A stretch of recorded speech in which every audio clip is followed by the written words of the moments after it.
जो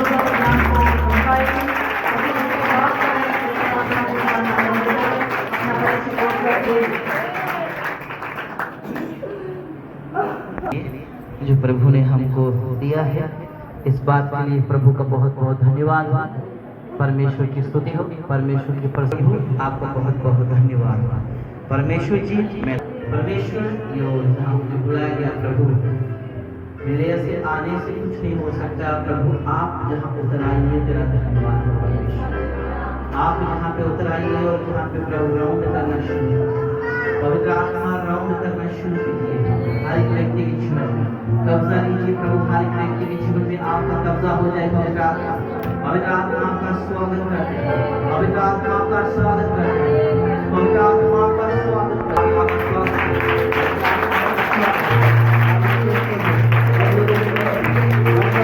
आपका स्वागत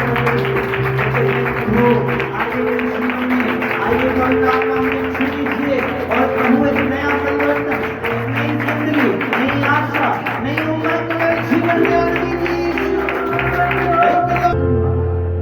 यीशु के नाम से आमीन। Hallelujah, hallelujah. वो यीशु मसीह का क्या है, बेटा और बेटी। आज का जो छोटा सा टॉपिक है, इस टॉपिक का नाम ही यही है, उपवास और प्रार्थना की सामर्थ्य। आज हर एक व्यक्ति चाहता है, मैं बीमार हूं, मैं चंगा होना चाहता, मैं दुखी हूं, चंगा होना चाहता।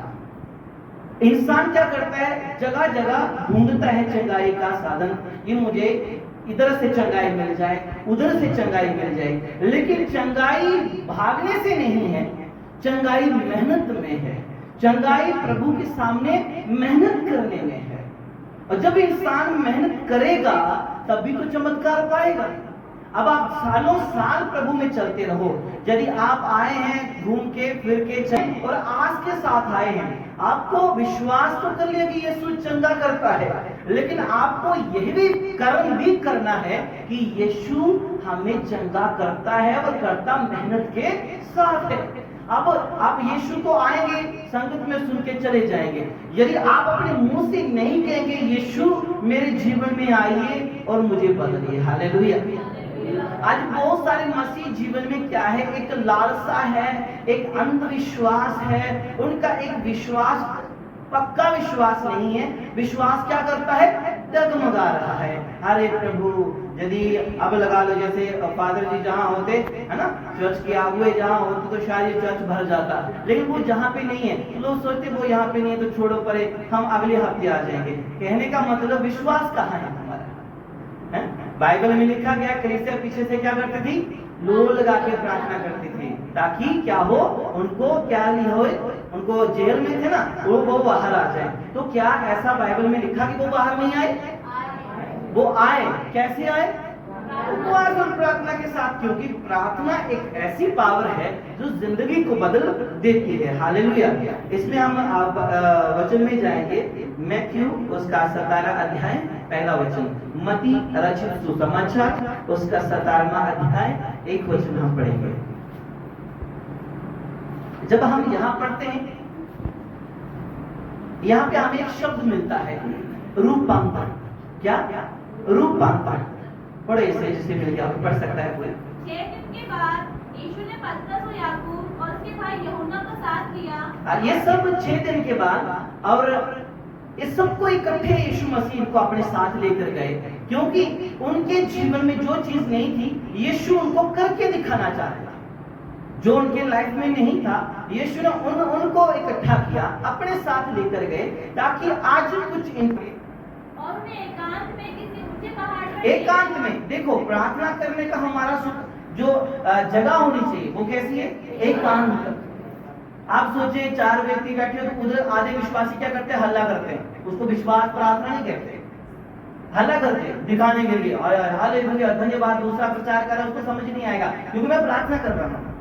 लोगों को दिखाने वाला प्रार्थना नहीं करना।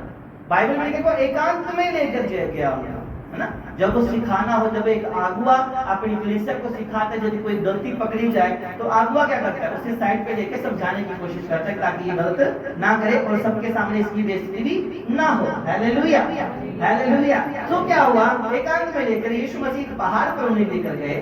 वहाँ उनके सामने उसका रूपांतर हुआ। यीशु वहां क्या करने लगे, प्रार्थना करने लगे। क्या करने लगे, प्रार्थना करने लगे। तो उनका क्या हुआ, रूपांतर हुआ। रूपांतर हुआ बोले तो यीशु का चेहरा बदल गया। हालेलुया। जो प्रार्थना करते हैं उनका सब कुछ जो शैतान की ओर से वह सब कुछ बदल जाता है। हालेलुया। यदि आपके जीवन में ऐसी बीमारी है तो आप डॉक्टर को दिखा रहे हैं, मेडिसिन के आदी हैं, और आपको ऐसे शैतान ने रोग लगा दिया जो आप डॉक्टर के सामने जाते हैं, चेकअप करवाते हैं, रिपोर्ट्स में नहीं आता, लेकिन आप क्या है, दिन प्रतिदिन जो बढ़ने की जगह घट रहे हैं, तो क्या है, आपका रूपांतर नहीं हुआ। मसीह में तो है बट रूपांतर नहीं हुआ। अभी बहुत सारे विश्वासी चुगली करते, निंदा करते, गाली करते, बुकलोज करते, नशा करते, तो वो क्या है, उनका अभी तक रूपांतर नहीं हुआ। तो ऐसे विश्वासियों का क्या मतलब जिनका रूपांतर ना, जो पीछे से लो लगा के प्रार्थना ना करने वाले विश्वासी हो, तो ऐसे विश्वासियों का क्या मतलब, ऐसे पादरी लोगों का क्या मतलब, जो रूपांतर ही नहीं हुए, उनका जीव ही नहीं बदली, उनका सुनना ही नहीं बदला, उनका देखना ही नहीं बदला। तो यदि आप यीशु में हैं तो आपका रूपांतर होना चाहिए, क्योंकि आप भी तो वही प्रार्थना करते हैं। हालेलुया। आप भी तो वही प्रार्थना करते हैं। यदि आप प्रार्थना करते हैं आपका रूपांतर होना चाहिए। आप प्रार्थना करते हैं, आपका नशा नहीं छूट रहा, आपकी चुगली नहीं छूट रही, आपकी बीमारी नहीं छूट रही, तो इसका मतलब क्या है, आपका रूपांतर हुआ ही नहीं, बल्कि आपका क्या है, कुछ भी नहीं बदला। रूपांतर तभी होगा जब आप प्रार्थना करेंगे। इसका मतलब आपने प्रार्थना करना शुरू ही नहीं की। आप कब तक प्रार्थना करेंगे, और तुम कब तक आप की प्रार्थना के साथ चलते रहोगे। तुम्हें खुद प्रार्थना का योद्धा बनना है। हालेलुया। जब तुम चाहते हो मेरा कर्जा उतरे, तुम चाहते हो मेरे घर से भूत जाए, तुम चाहते हो मेरे बच्चे पढ़ लिख के अच्छा हो, तो तुमको सबसे पहले उनको एक शिक्षा देनी है। बस जैसे मैं प्रार्थना करता तू भी प्रार्थना। आज यही जीवन में प्रार्थना नहीं है, इसलिए लोग क्या है, आज परमेश्वर की सामर्थ्य से परे हैं। लेकिन उपवास और प्रार्थना की सामर्थ्य आप तब भी महसूस कर पाएंगे जब आप इन चीजों के पीछे चलते हैं। लेकिन इंसान आज संसार के पीछे, संसार की चीजों के पीछे है। लेकिन सुनो, आपकी नींव क्या है, आपकी नींव यदि संसार है तो कभी भी आप डबल स्टोरी नहीं बना सकते। यदि आपकी नींव प्रभु का वचन है तो याद रखें, प्रभु ने सब कुछ आपके लिए रखा होगा। वो कहता है कि वह क्या रखता है कि शेर भूखा रह सकता है, लेकिन प्रभु के लोग वो क्यों, क्योंकि प्रभु के लोग वह प्रभु के वचन को मानते हैं। हालेलुया। यीशु अपने चेले के साथ गए, उनको पता कि ये जो चेला प्रार्थना नहीं करता, जान के हमने कमी होगी। यीशु ने उन्हें लिया, चले गए और एकांत में यीशु ने प्रार्थना की। और सुनो, रूपांतर आपका तब भी होगा जब आप निर्णय बनाते हैं प्रार्थना करने का। आप कितने भाग्यशाली लोग हैं। मुझे नहीं पता कि आप गाड़ियों पे चढ़ के आए हैं या कैसे अब यहाँ पहुंचे। यदि आप आस पास के तो आपके सामने तो हैकल है, आप कभी भी आ सकते हो और अपना छुटकारा पा सकते हो। बाइबल में लिखा गया, प्रेरितों के काम उसका 3 अध्याय में, एक लंगड़ा भिखारी क्या करता, सुंदर बाड़ के पास बैठ के रोज मांगता था, लेकिन कभी अंदर नहीं गया। उसका धंधा था, वो बाहर बैठ के मांगता था, रोज मांगता था, रोज खाता था, रोज उठाते थे, बिठा देते थे, लेकिन उसने जब कभी नहीं सोचा कि मैं अंदर जाऊं। उसने बस ये, उसको अपने धंधे से लेना देना है, अपना पैसे से लेना देना है। अरे ये अब जो खुदा के दास उस हैकल में प्रार्थना करने के लिए जा रहे थे और इनके पास धन दौलत तो था नहीं। अब ये व्यक्ति देख के बोलने लगा पक्का इनके पास सोना चांदी होगा। लेकिन जब उसके पास गए, उसने मांगने की कोशिश की। क्या करा? मांगने की कोशिश कर। याद रखो, कुछ तुम में भी थोड़ा आगे चलना पड़ेगा, तुम्हें भी कुछ मांगना चाहिए। तुम थोड़ा चलो और मांगो, और जो जिससे मांग रहे हो वो कहते हैं देने के लिए मेरे पास सोना चांदी तो है नहीं, लेकिन जो कुछ हमारे पास है वो तुम्हें दिए जाता है। इसलिए मैं कहता हूँ जो हमारे पास है वो तुम ले लो। वो क्या है? परमेश्वर के वचन की शिक्षा सही उत्तम रीति से अपने जीवन में ले लो और उसे क्या करो? भूलो मत। यदि भूल गए तो तुम पर क्या करेगा? शैतान और शैतान के सारे चेले तुम पर क्या करेंगे? राज करेंगे, हावी हो जाएंगे, आप पर क्या अटैक करेंगे। लेकिन यदि आप उस पर अटैक करने वाले बन जाओ तो कैसा रहेगा? आपको अटैक करने वाला बनना है। कैसे? तुमको प्रार्थना की सामर्थ्य में चलना है। हालेलुया। तुम्हें जो काम तुम्हारा संसार में तुम्हारी ताकत से नहीं हो रहा, जो तुम्हारी बाटुई से नहीं हो रहा, तुम्हारे धन और दौलत से नहीं हो रहा, तुम्हारी ताकत से नहीं हो रहा, बाइबल में लिखा गया एस्तर के जीवन में भी कुछ ऐसा आ गया जो नहीं हो पा रहा था। उसने कहा मैं अपनी सहेलियों के साथ क्या करूंगी? और प्रार्थना करूंगी। हालेलुया। एस्तर की किताब उसका 4 अध्याय उसका 16 वचन में लिखा गया। हालेलुया। एस्तर की किताब उसका 4 अध्याय और उसकी 16 वचन में लिखा है कि उसने कहा जो नहीं हो सकता, पर लेकिन कोई बात नहीं, हम प्रार्थना करेंगे और उपवास करेंगे। ना मैं दिन को खाऊंगी, ना मैं रात को खाऊंगी और ना पीऊंगी, और मैं सब अपनी सहेलियों के साथ मिलकर क्या करूंगी? उपवास करूंगी। क्या एस्तर विजय हुई कि नहीं हुई? हालेलुया। एस्तर विजय हुई, तो मैं और आप आज विजय क्यों नहीं है? आज वही दर्द, वही घुटने का दर्द मेरे जीवन में क्यों है? वही शुगर की गोली मेरे जीवन में क्यों है? आज बीपी की गोली मेरे जीवन में क्यों है? आज इंजेक्शन, ये दवाई क्यों हमारे घर में बॉक्स पहले से रहता है? बाइबल शायद तुम इतना संभाल के नहीं रखते जितना तुम दवाई का बॉक्स संभाल के रखते हो। क्यों?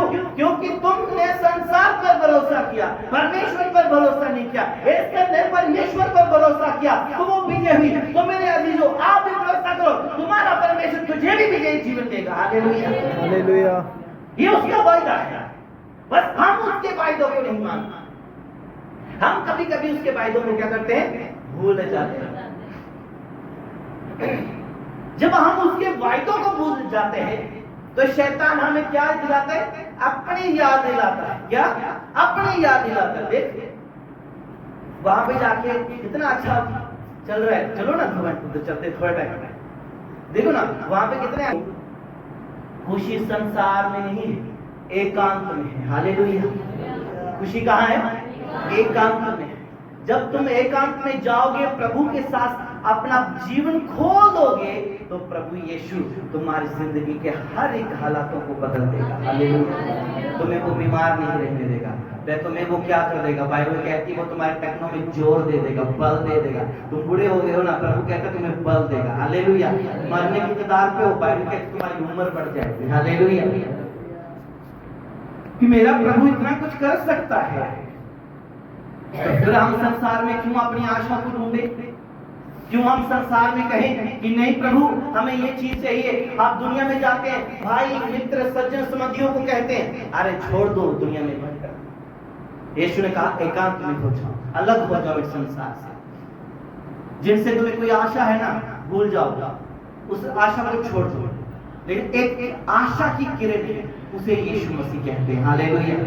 एक बार सच्चे दिल से अपने परमेश्वर के पास आ जाओ, सच्चे दिल से एक अच्छा सेवादार बन जाओ, सच्चे विश्वास से एक पिलर बन जाओ। जब आप एक पिलर बन जाते हैं ना, तो कोई नहीं शब्द के ऊपर ट्रिपल स्टोरी बना लो। आपने देखे फ्लैट देखे, बहुत बड़े बड़े फ्लैट होते हैं 20-25 माले, उससे भी ऊपर। लेकिन देखो आप सोचा कभी कि इसकी नींव कितनी मजबूती होगी? ये तो 2 माले घर है, कोई टेंशन नहीं है, जहाँ पे 100 माले भी दूर होता है। अब बताओ यदि नींव मजबूत ना हो तो आप इतना घर कैसे पूरा कर सकते हो? आज यदि मसीह में आपको चलते हुए 6 महीने, 2 साल, 6 महीने या 1.5 साल हो गया, यदि आपके लाइफ में कम से कम 2 घंटे प्रार्थना नहीं है, तो फिर आप मसीह लाइफ में नहीं है मेरे कहने से। और बाइबल में क्या कहती है फिर तो आप जानते ही हैं। बाइबल क्या कहती है? मलाकी में चले जाओ, बाइबल कहती है ठगी हो। तुम क्या कहते? तुम्हारे पितरों के घराने से मुझे ठगते आए, लूटते आए। फिर प्रभु ये शब्द देता है यदि तुम्हारे जीवन में, मेरे जीवन में प्रभु में चलते हुए बैप्टिज्म ले लिया, प्रार्थना कर लिया, यदि किसी के साथ हमें बात करनी, आप 2 घंटे खड़े हो सकते हैं। टीवी में कोई शो चल रहा है तो आप 3 घंटे खड़े हो सकते हैं।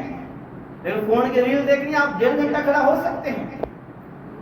लेकिन जो समय तुम्हें परमेश्वर को देना है वो तुम नहीं दे रहे, तो फिर हम क्या करते हैं? फिर हम चर्च ढूंढते हैं। कौन सा चर्च चमत्कार वाला है? अजीजों, चमत्कार वाला चर्च मत ढूंढो, आप ये स्थान ढूंढो कि प्रभु मेरा एकांत का स्थान कौन सा, जहां बैठ के मैं तुझसे बात कर सकूं। हालेलुया।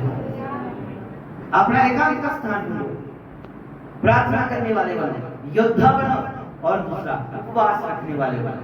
मसीह लाइफ की जो बुनियाद है वो उपवास, प्रार्थना और वचन है। जिस व्यक्ति के अंदर जीवन में प्रार्थना नहीं है ना, उपवास नहीं है, वो तो मसीह है ही नहीं। मेरी लाइफ में मैं तो कहता हूँ कि वो मसीह है ही नहीं। चाहे वो जितना मर्जी आत्मा, वो आत्मा नहीं है, वो शैतानी आत्मा है। लोग वो 5 मिनट दुआ नहीं करते, आत्मा में भर जाते हैं। अरे शैतानी आत्मा से बचो।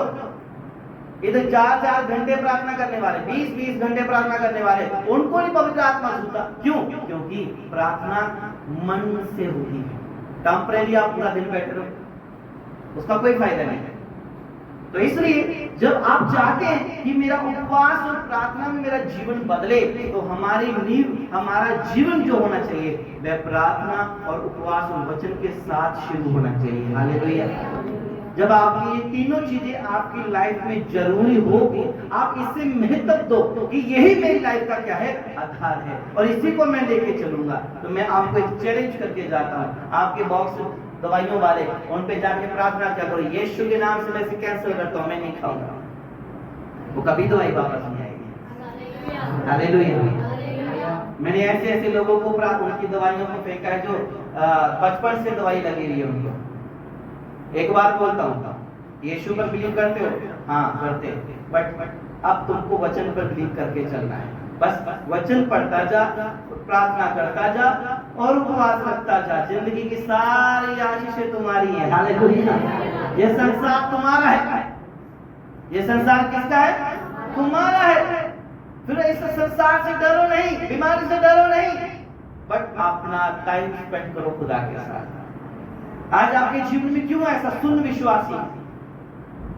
अभी मैं अपने चर्च में इस वक्त प्रार्थना प्रचार करते हुए थोड़ा सा आत्मा का फ्लो बनाते तो लोग ये चेयर थोड़ी ना मिलती आपको यहाँ बैठे हुए। हालेलुया। ये नहीं आपको चेयर मिलती, क्योंकि आत्मा की आग लग जाती है। क्या बन जाती है? आग लग जाती है। और आप ऐसे नहीं बैठ सकते, क्या बुजुर्ग हो क्या नौजवान हो, वो आग में बाइबल कहती बछड़े भी नहीं कूदते। क्या करते हैं वो? बछड़े भी नहीं कूदते, पाले हुए बछड़े के समान कूदते हैं। बोले तो उनके अंदर क्या है? खुदा का रूह है। रूह किनके अंदर आता है? जो प्रार्थना, उपवास और वचन पढ़ते हैं, और उसकी सामर्थ्य आपकी जिंदगी को बदलती है। यीशु प्रार्थना करने गए, यीशु का रूपांतर हुआ, चेलों ने फिर भी विश्वास नहीं किया। फिर भी क्या नहीं किया? विश्वास नहीं करा। फिर आगे पीछे की बातें करने लगे। लेकिन मैं आपको एक बात बताऊं, यीशु ने उनको एक बार फिर बुलाया। कहा? जब हम मैथ्यू चैप्टर उसका 28 में जाते हैं, और वहां पे जो पढ़ते हैं हम लोग, मैथ्यू चैप्टर कितना, उसका 28 उसका 18वां वचन पढ़ेंगे। उसने कहा पृथ्वी और स्वर्ग का सारा अधिकार मुझे दिया गया। हालेलुया। किसके पास है वो अधिकार? यीशु के पास है। तो मेरे अजीजों, आप अपने अधिकार पाने के लिए आप संसार के पीछे क्यों भाग रहे हो? हालेलुया। 18 वचन में लिखा है। अब जब इसके 16 वचन में पढ़ते हैं, पढ़ो क्या लिखा है 16वां वचन में? उस पहाड़ पर गए। हाँ, कहाँ गए? यहाँ पे 11 चेले, पीछे 6 लिखा था, 6वें दिन वे क्या हुए? ये पहाड़ में एकांत में गए। यहाँ पे लिखा यीशु ने फिर सोचा कि इनको फिर एक बार क्या करना चाहिए? इनको सिखाना चाहिए, फिर इनको पहाड़ दिखाना चाहिए। मेरे अजीजों, जब तक आपने पहाड़ देखा ही नहीं तो आपको क्या पता कि पहाड़ कैसे होते हैं। यदि आपने पहाड़ देख लिए तो आप पहाड़ पे चढ़े नहीं तो आपकी सांस कैसे फूलेगी? लेकिन गाली निकालते सांस फूलती है, बुरा करते सांस फूलती है। किसी ने बोल दिया कुछ तो अच्छा, सांस फूल गई कि रगे फूल गई, उस वक्त हालत खराब होगी। लेकिन जब तुम मेहनत करके पहाड़ चढ़ोगे तुम्हें पता चलेगा पहाड़ पे चढ़ने का पता कैसे लगता है। अब यीशु ने अपने चेलों के साथ क्या किया? ये इसको पढ़ेंगे। 11 चेलों गलील में उस पहाड़ पर गए जिसे यीशु ने उन्हें बताया था। हालेलुया। अब यीशु ने क्या बताया था? जब यीशु मसीह क्रूस कब्र में रखे गए, उससे पहले यीशु ने कहा मैं तुम्हें प्रार्थना के पहाड़ पर मिलूंगा। यानी लोग, भाई लोग कहाँ चले गए? यीशु की कब्र के ऊपर। तो दूत ने क्या कहा? यीशु यहाँ नहीं है, यीशु तुम्हें वही मिलेगा जहाँ तुम्हें पहले मिला था। कहाँ मिला था पहले तुमको? तुमने जब आए थे चर्च में, तुमको बोला गया था अंगीकार करो, प्रार्थना करो। आप गए, प्रार्थना किया, आपने छुटकारा पाया, धन्यवाद प्रभु। लेकिन जैसे जैसे आप सयाने होते गए, आपका 6, 7 महीने, 8 महीने का विश्वासी हो गए, आपकी प्रार्थना भी मरती गई, आपकी प्रार्थना ही कम हो गई, क्योंकि चंगे हो गए, दवाइयां छूट गई, भूत चले गए, गाड़ियां डाल ली, अब तो गरीबी चली गई, अब तो सब कुछ मिल गया, अब प्रार्थना होती ही नहीं। अब करे पास्टर दुआ, अब हमको क्या जरूरत पड़ी, करे पास्टर दुआ। सुनो, ऐसा जीवन मत जियो। जीवन जीना है तो आत्मा और प्रार्थना वाला जीवन जीना है। हालेलुया। मेरा एक ही लक्ष्य रहता है हर एक को सिखाने का। यदि आप इतने अच्छे और सुंदर अपने आप को दिखाते हो, क्या अंदर से इतने अच्छे और सुंदर हो? क्या आप अंदर से इतने सुंदर हो? अंदर से सुंदर कैसे होंगे आप? जब गंदगी बाहर आए, जब क्या होएगी? गंदगी बाहर आए। आप बोलोगे गंदगी कहां से आई अंदर? अरे 10 सिरों वाला पशु अंदर ही बैठा है। कहां बैठा है? अंदर बैठा। किसने पढ़ा है पशु के बारे में? प्रकाशित वाक्य में किसने पढ़ा है? पढ़ा है किसी ने? वो सींग मारता है। माँ बाप को लड़ा दिया बच्चे के साथ, बच्चे को लड़ा दिया माँ बाप के साथ, पति को पत्नी से, पति को पत्नी से, या पत्नी पति से लड़ बैठी, चलो पति गया बाहर, पत्नी पड़ोसी से लड़ बैठी, पंगा हो गया। पशु ने सींग तो मारना है कहीं ना कहीं, वो तो कोशिश तो करेगा। वो क्या करेगा? सींग मारने की कोशिश करता है, और जब थोड़ा सा सींग बजता है, खून तो निकलेगा ही निकलेगा। आप पड़ोसन को बोल दोगे तू चोर है, तो वो क्या कहेंगे? तेरा बाप चोर है। तो तूने मेरे बाप को चोर बोला, बाप रे तेरा पूरा खानदान चोर है। तो लड़ाई कम हुई कि बड़ी? बढ़ गई। तो फिर पंगा कहाँ खत्म होएगा? खाने तहसील के अंदर। तो इसलिए ये पशु जो है, ये अपने सींग मारता रहता है। इसका एक सर नहीं, 10 सर है इसके, और एक सर से काम चलता ही नहीं है। ये तो 10 है। हमारा मोहल्ले वालों का एक व्यक्ति का सर हो तो पूरे मोहल्ले को झुका होता उठाया होता है, पूरे मोहल्ले को उसने एक चुगलखोर, हमारे मोहल्ले को पूरे मोहल्ले को पता है ये चुगलखोर है। यदि 10 व्यक्ति चुगलखोर इकट्ठे हो जाए, फिर बताओ स्वर्ग बना कि नर्क बना? तो ये हमारे अंदर है, ये 10 ये पशु अंदर है। इस पशु को हम रोज चारा देते हैं। क्या करते हैं?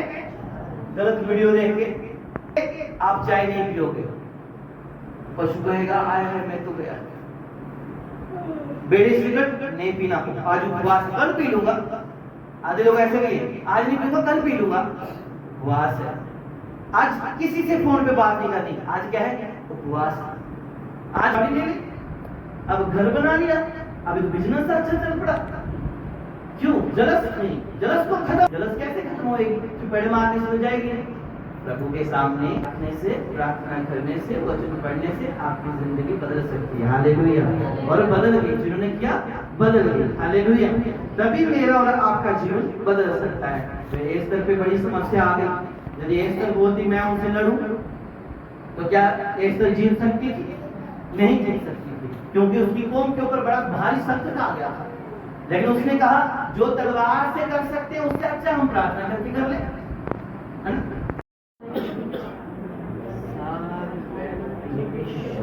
नाम से छोड़ दे यीशु मसीह, इस बॉडी से निकल जा, निकल जा। कहता हूं यीशु के नाम से फिर से ये अंधकार की शक्ति से छोड़ दे।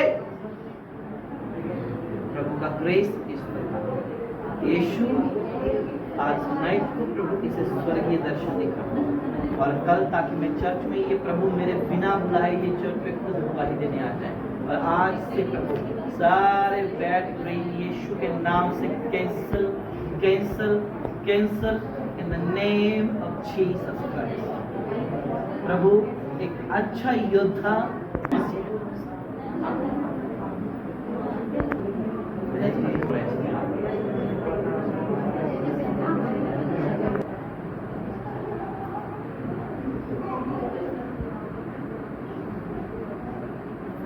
बॉडी के अंदर आत्मा है। जीसस अभी इसी वक्त इसे छुए प्रभु मसीह के नाम से, निकल जाए यीशु मसीह के नाम से। प्रभु चलो आप तो अद्भुत चमत्कार करने वाले परमेश्वर हैं। आईवीएफ की कोई जरूरत नहीं है परमेश्वर, तो प्रभु ऐसे अद्भुत चिन्ह और चमत्कार। विश्वास किया कि 12 साल से वो बहलऊ की बीमारी से ग्रस्त थी और वो परेशान थी, लेकिन उसने सिर्फ सुना कि यीशु जहाँ से जाएंगे। वैसे ही प्रभु तेरी बेटी पता नहीं किससे सुनकर आई है, जैसे ये सुनकर आई वैसे उसने भी सुना कि यीशु जाएंगे। उसने मन में ठाना कि मैं यीशु का पलड़ा छू लूं तो मैं चंगी हो जाऊंगी। वैसे तेरी बेटी ने कहा कि मैं चर्च में जाऊं तो चंगी हो जाऊंगी। सच में प्रभु इस बड़ी टेस्टिमनी को मैं डिक्लेयर करता हूँ आपकी बेटी के लाइफ में। हालेलुया। प्रभु एक बड़ा आशीष का कारण है। मैं जब तेरी बेटी से मिलूं प्रभु इनके पास संतान हो और यह संतान का सुख भोगने के योग्य बन जाए। पिता इस बंद को यीशु के नाम से खोलता, यीशु आशीष कीजिए। प्रभु तूने छू लिया, धन्यवाद, आमीन। मतलब आपके हाथों में सौंपता हूं। जब जहाँ से अपने घर में जाए वो आग को लेके जाए। जो घर में प्रभु शैतान ने परिस्थितियाँ बिगाड़ के रखी, यीशु जाते ही घराने के द्वारा पूरे घराने के साथ आशीष पाए उसी के नाम से। तो ये डॉक्टर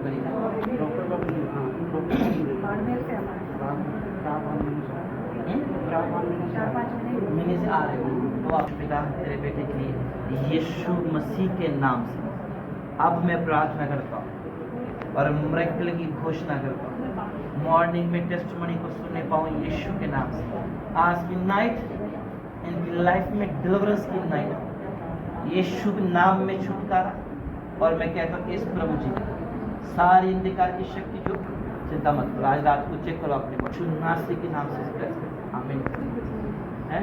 चलो नहीं है तो आमीन बोलो, आमीन आमीन। कुछ नहीं है, क्या है बेटा ठीक हो गया, धागा नहीं पहन। ये गाने बहुत अच्छे गाती है। अभी और गाएगी।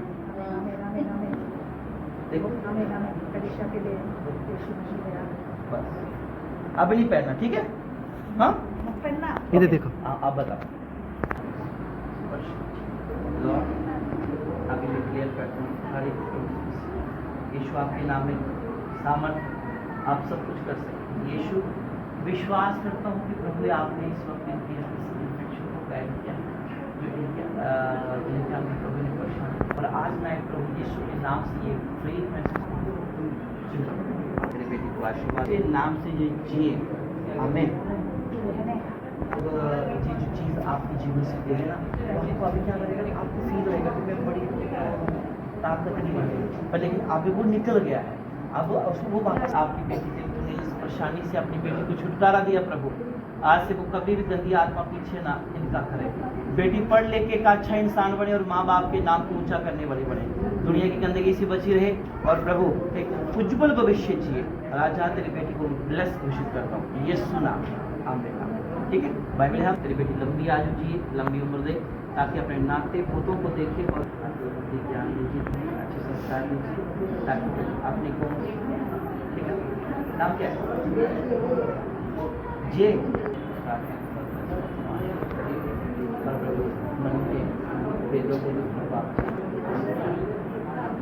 अपने बेटी को प्रभु उस केस से जो 12 साल से केस चल रहा था, और प्रभु तूने मेरे आने से पहले उस केस को खत्म कर दिया।